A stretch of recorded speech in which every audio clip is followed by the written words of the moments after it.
Vamos lá? Vamos continuar? Agora é o item 7.1, jus variandi. Jus variandi é o poder que o empregador tem de alterar as cláusulas de um contrato de trabalho. A legislação dá esse poder ao empregador, bem como dá o poder, mas a legislação e a jurisprudência dão os limites desse poder, tá? Ou seja, é um poder atribuído ao empregador. O empregador pode alterar com base no 468, mútuo consentimento, e que não resulte prejuízos ao empregado. Essa alteração pode ser ordinária ou extraordinária. A alteração ordinária são aquelas corriqueiras do dia a dia, em que não há prejuízo ao empregado, e o empregador, já que ele detém um dos 4 fatores de produção, que é a mão de obra, o empregador ele pode muito bem mudar o horário de almoço, de refeição do seu empregado, por exemplo, mudar a jornada de trabalho, desde que o empregado continue trabalhando no período diurno, que é das 5 horas da manhã até as 22 horas da noite para o trabalhador urbano, né?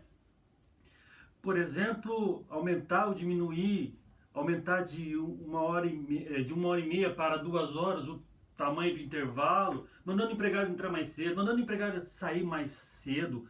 Isso daí não precisa. O problema é o jus variandi extraordinário, em que aí realmente cláusulas importantes de um contrato de trabalho vão ser mudadas. E aí vem o 468, no parágrafo único, na época parágrafo único, hoje parágrafo 2º, que é relativo à função que eu já falei para vocês, a questão de promoção para o empregado. Vocês me perguntam, professor, o empregado pode recusar promoção? Pode. Pode recusar promoção, sim. A única hipótese que o empregado não pode recusar promoção é quando a empresa ela é estruturada num plano de carreira, cargos e salários, pelas quais, com tempo de serviço, critério de antiguidade, ou por títulos conquistados, cursos feitos dentro ou fora da empresa, ou se chama-se isso de mérito, ou tendo avaliação boa feita internamente dentro da empresa, esse empregado será promovido dentro da estrutura da empresa. Ele pode começar como assistente técnico 1, assistente técnico 2, assistente técnico 3, assistente técnico 4. Depois ele vira técnico 1, técnico 2, técnico 3, técnico 4. Aí depois ele vira supervisor técnico 1. E aí ele vai subindo dentro da empresa. Se a empresa tem essa estrutura organizada num plano de carreiras, cargos e salários, ele não pode recusar a promoção. Atingir o critério de antiguidade, vai ser promovido, não tem como se recusar, tá bom? É a única hipótese que autoriza, é a única hipótese pela qual o empregado não pode recusar promoção, tá bom? Também aqui nós falamos da súmula 372, que reforça o 468 da CLT e inventa essa incorporação permanente do adicional de função que a reforma trabalhista acabou. É o bendito direito adquirido. 11 de novembro de 2017 foi quando entrou em vigor a reforma trabalhista. Quem aí trabalhou mais de 10 anos, é um direito adquirido incorporado ao seu patrimônio individual. E direito adquirido não se mexe. Quem tinha expectativa de direito não é direito adquirido. Tá bom? Por outro lado, a questão relativa ao salário. O salário, de regra, ele é irredutível. Está em texto constitucional, artigo 7º, inciso 6º. Tá bom? O salário é irredutível, salvo disposto em convenção ou acordo coletivo.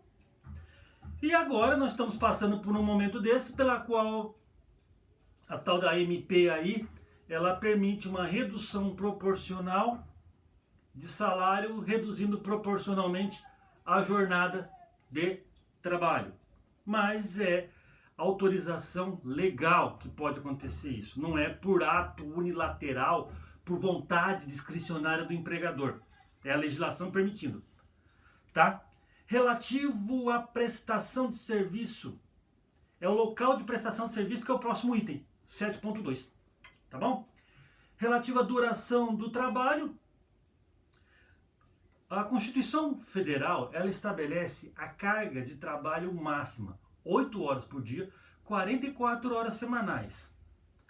Fora disso, será considerado trabalho extraordinário, jornada de trabalho extraordinária. E essa jornada de trabalho extraordinária, ela pode ser paga ou ela pode ser compensada. Depois nós vamos estudar isso semestre que vem. Calma, tá bom? Por outro lado, existem algumas categorias, e depois também nós vamos estudar, que a jornada de trabalho é inferior a 8 horas. Nós não estudamos o caso do bancário? Então, o bancário comum é 6 horas por dia, dá na CLT. Se ele trabalhar mais do que 6 horas por dia, é jornada extraordinária. Tá bom? A súmula 265, ela diz que transferência para o período diurno implica em perda do direito do adicional noturno. Não existe direito adquirido de quem trabalha em situação degradante, em trabalho degradante, e vai para um trabalho decente. A legislação trabalhista, ela remunera melhor quem trabalha em condições degradantes. Apesar de alguns adolescentes, como a minha filha, agirem ao contrário, o homem é um ser diurno. Um homem é um ser biologicamente, fisiologicamente diurno. Um homem não é um ser noturno. Se o homem trabalhar à noite, a pessoa que trabalha à noite ganha adicional noturno. Se a pessoa trabalha em ambiente cuja exposição a algum agente físico, químico ou biológico lhe agrida a saúde, essa pessoa tem direito adicional de insalubridade. Se a pessoa trabalha sob situações que a CLT delimita que a pessoa corra perigo de vida, ela ganha adicional de periculosidade. Mas são todos trabalhos degradantes, inclusive tão degradantes que tem até adicionais salariais para compensar essa degradação. Por outro lado, se a pessoa trabalha em condição degradante e ela vai para uma condição decente, trabalho decente, ela perde o direito adicional e não tem incorporação nenhuma, não tem direito adquirido nenhum. Você pode trabalhar 30 anos à noite, ganhando adicional noturno. Se o teu chefe te transferir para o diurno, a legislação aceita. Ah, mas eu vou perder o adicional. Vai, porque você vai trabalhar em situação decente e não degradante. A mesma coisa quanto à periculosidade, quanto à insalubridade. Tá bom? Por outro lado, a súmula 51 fala das normas regulamentares dentro da empresa. Quando você entra numa empresa, a norma regulamentar daquele momento é que vai disciplinar o contrato de trabalho seu o resto da vida contratual. Se porventura a empresa fizer um novo plano de carreira, cargos e salários para quem entrar após uma determinada data, aquele que entrou no antigo plano, se quiser, opta ou não pelo novo plano, tá? Como eu falei para vocês, eu tenho alguma carteira de clientes aí de funcionários da empresa brasileira de Correios e Telégrafos, e muitos deles são funcionários antigos, que entraram quando 2, 3 planos de carreira, cargos e salários anteriores, antigos. Atualmente, o pessoal que entrou nos últimos 4, 5 anos tem um novo plano de carreira, cargos e salários que faz parte da reestruturação dos Correios, em que, diga-se de passagem, funcionário antigo nenhum aderiu, porque como dizer para vocês, é mais prejudicial, é menos benéfico do que o anterior. Então a súmula 51 diz o seguinte: quando você entra numa empresa e essa empresa tem um plano de carreira, cargos e salários, mesmo que porventura venha um outro, você continua a sua relação com a empresa a ser regida por esse plano de carreiras, cargos e salários de quando você entrou na empresa. Se você quiser, você pode sair do plano antigo e ir para um plano novo, mas se quiser, tá bom? Próximo item, próxima aula.